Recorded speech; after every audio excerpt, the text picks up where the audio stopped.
নমস্কার। আমরা সবাই জীবনে সফল হতে চাই, অনেক টাকা আর সম্মান পেতে চাই, কিন্তু আপনি কি লক্ষ্য করেছেন ফলের কথা যত বেশি ভাবি আমাদের কাজের মান তত কমে যায়, দুশ্চিন্তা আমাদের ঘিরে ধরে। ঠিক এই সমস্যার সমাধানে ভগবান শ্রীকৃষ্ণ গীতায় দিয়েছেন এক যুগান্তকারী মন্ত্র, নিষ্কাম কর্ম। আজকের পর্বে আমরা জানব ফলের আশা না করে কিভাবে কাজ করলে সাফল্য আপনার পায়ের কাছে আসবে। শুরু করার আগে আপনাদেরকে বলবো, আমার এই ভিডিওটি ভালো লাগলে লাইক করবেন এবং পরবর্তী ভিডিওগুলি পেতে চ্যানেলটিকে সাবস্ক্রাইব করবেন। শ্রীকৃষ্ণ অর্জুনকে দ্বিতীয় অধ্যায়ের 47 নম্বর শ্লোকে বলেছেন, কর্মণ্যে বাধিকারণ্যে মা ফলেষু কদাচন।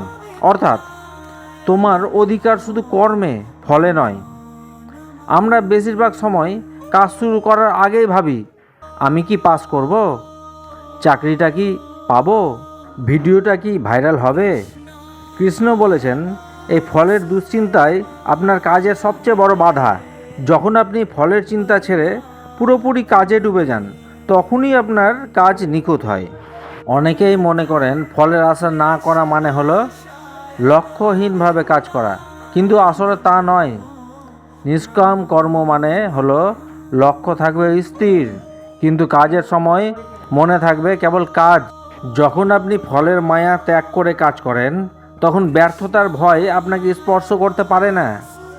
আর যেখানে ভয় নেই, সেখানে প্রকৃত সাফল্য লুকিয়ে আছে। একজন ছাত্র যদি পরীক্ষার ফলের কথা ভেবে সারাদিন ভয় পায়, তবে সে পড়াশোনায় মনোযোগ দিতে পারবে না। কিন্তু সে যদি শুধু পড়াটাকে ভালো করে বোঝাকে নিজের কর্ম মনে করে, তবে ভালো ফল নিজে থেকেই আসবে। এটাই নিষ্কাম কর্মের আসল জাদু।